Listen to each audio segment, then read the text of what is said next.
Bismillahirrahmanirrahim. Assalamualaikum warahmatullahi wabarakatuh. Kawan-kawan sehat semua? Udah minum? Udah makan belum? Udah, nanti panitia yang siapin.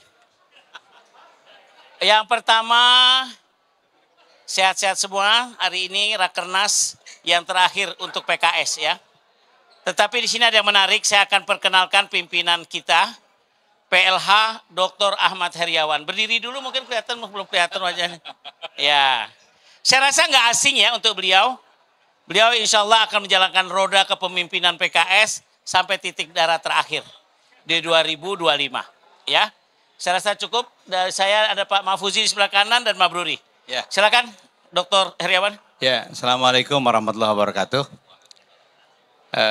Yang saya hormati teman-teman pers. Di samping kiri saya ada Habib Sekjen dan Bendahara. Om Mabrur ya. Jadi pertama bersyukur kita pada hari ini baru saja menyelesaikan acara pembukaan untuk Rakernas Rapat Kerja Nasional tahun 2024 di Hotel Said ini. Dihadiri oleh pimpinan tingkat pusat, pimpinan dan pengurus DPP PKS dan Ketua DPW PKS se-Indonesia. Itulah yang hadir pada Rakernas ini. Berikut beberapa poin yang perlu disampaikan. Yang pertama, Rakernas PKS ini merupakan konsolidasi terakhir PKS untuk menyongsong pemenangan pilkada serentak tahun 2024 dan persiapan partai menuju akhir periode kepengurusan. Yang kedua, tema Rakernas kali ini adalah kolaborasi membangun negeri. Jadi kita siap berkolaborasi dengan seluruh komponen-komponen bangsa untuk membangun masa depan negeri ini. Negeri yang kita cita-citakan menjadi negeri yang baik, negeri yang adil dan makmur seperti yang ada pada pembukaan Undang-Undang 45 alinea keempat ya. Kemudian kita juga terkait dengan Pilkada serentak 2024 memiliki target nasional. Meraih kemenangan 60% dari seluruh pilkada di Indonesia kita menangkan. Tentu bersama ya partai-partai yang lain ya, bersama teman-teman koalisi di pilkada-pilkada tersebut. Koalisinya koalisi unik ya, karena di provinsi lain, di kabupaten lain memang seperti itu, koalisi negeri kita unik, koalisi warna-warni ya. 60% kita targetkan. Dalam perhelatan Pilkada serentak 2024, anggota PKS insya Allah berpartisipasi maju menjadi kandidat di 4 provinsi sebagai calon gubernur. Jawa Barat, ya, Sumatera Barat, Nusa Tenggara Barat, dan Maluku Utara. Dan targetnya di keempat provinsi tersebut targetnya menang. Ya, ngapain maju kalau bukan untuk menang.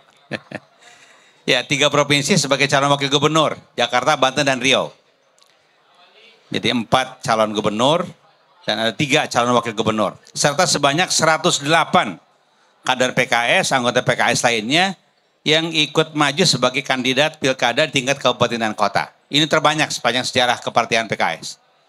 Jadi maksudnya yang kader ya, yang anggota PKS, yang langsung diusung oleh PKS. Gubernurnya 4, wagubnya 3, kemudian bupati wali kotanya 108. Ini terbanyak dalam sejarah PKS. Ya, tentu yang kita ikuti di 400-an lebih kabupaten kota kita ikut ya. Ini juga terbanyak sepanjang sejarah PKS.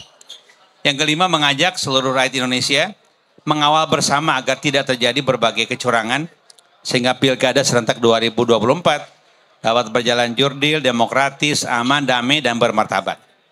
Saya kira itu yang bisa disampaikan, beberapa hal yang penting yang menjadi tema dan bahasan dari Rakernas 2024 ini sebagai Rakernas paling akhir dalam kepengurusan periode ini. Saya kira itu demikian. Assalamualaikum warahmatullahi wabarakatuh. Waalaikumsalam warahmatullahi wabarakatuh. Terima kasih Pak Ahmad Heriawan sebagai PLH Presiden PKS ya, karena Presiden PKS sedang bertarung di Jawa Barat, ya. Nah, kita akan tanya jawab ya, bisa tanya ke Pak Aher atau ke Pak Habib Sekjen. Silakan dari teman-teman kalau ada yang mau ditanyakan, 3 dulu ya, boleh. Terkait dengan Rakernas. Ya, silakan. Ya, Assalamualaikum Ustadz. Saya Lutfi dari Kumparan. izin bertanya terkait Rakernas yang di PKS hari ini, nanti di hari ketiga apakah akan mengundang parpol lain gitu, misalnya dari Kimples atau bagaimana? Apakah Pak Prabowo diundang di penutupan Rakernas? Nah, apakah kan kemarin di Rapimnas sempat batal hadir begitu. Nah itu apakah nanti diundang? Yang kedua terkait masih dengan semangat isu Rakernas gitu. Ini di Singkawang Kalimantan itu ada salah satu isu yang harus dikonfirmasi juga dari PKS terkait ada caleg dari PKS yang terkenal menjadi tersangka gitu dari anggota DPRD itu. Bagaimana respon dan tanggapan dari PKS? Ya, yang pertama tentu ini adalah Rakernas PKS ya, internal PKS. Nah biasanya kalau ngundang-ngundang kan di pembukaan. Di pembukaan sudah, memang kita tidak mengundang yang lain kecuali seluruh pimpinan pusat, pimpinan daerah, wilayah, tingkat provinsi itu kita undang. Kita tidak mengundang pihak-pihak lain karena ini temanya internal banget ya untuk mengokohkan konsolidasi, membangun kesiapan kolaborasi, membangun negeri dan konsolidasi kader seluruhnya dikomandoi di sini untuk bergerak bersama-sama memenangkan Pilkada 2024. Itu yang pertama ya. Berikutnya adalah terkait dengan Singkawang. Tentu kita memiliki dua langkah ya. Langkah pertama langkah internal, kita akan menyelesaikannya secara internal. Jadi ada tim internal akan menyelesaikan tentu sanksi internal nanti.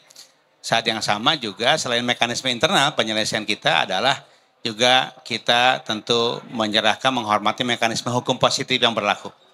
Ya karena sudah pada posisi tersangka sehingga ya kita ikuti, kita hormati ya untuk terus ada proses hukum sesuai dengan undang-undang dan mekanisme hukum yang berlaku. Saya kira itu. Baik.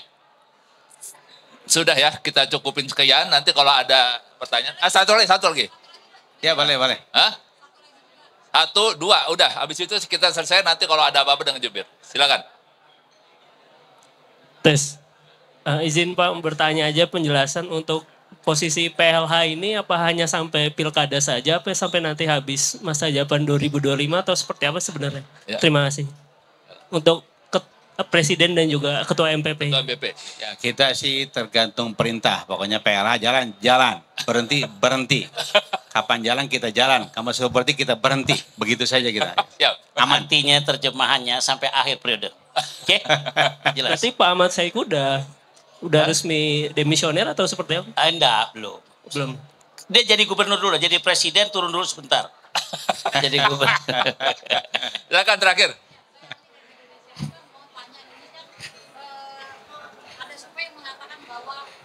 Suara pendukung Anies itu menentukan ya bahkan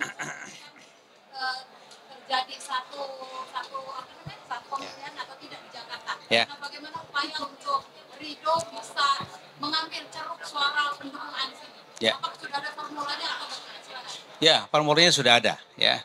Sudah ada penelaahan, penelitian bahkan survei kita bahwa ada semacam kekagetan, semacam silang pendapat khususnya di medsos itu terjadi, tapi kondisi sudah menurun ya, dan menurunnya sudah tajam menurunnya. Jadi insya Allah berdasarkan hasil telahan dan survei kita, pasangan Ridho posisinya sementara unggul, ya seperti itu. Oh pasti, karena gini, kan perlu diingat oleh teman-teman bahwa pemilih Anies itu juga pemilih PKS atau pemilih Anies juga pemilih PKS. Pada saat ada silang pendapat di sosmed, tentu pemilih PKS kan dikenal sebagai strong voter kan, ya balik ke PKS lah gitu. Terbukti baliknya kan, mengapa terbukti karena setelah disurvei ternyata masih tetap setia ke PKS. Jadi itu ceritanya, ya. Baik, terima kasih. Udah Pak.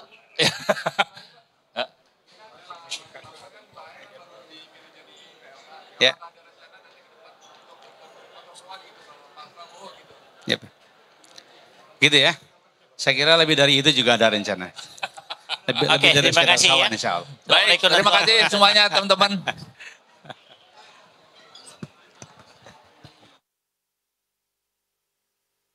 PKS pembela rakyat.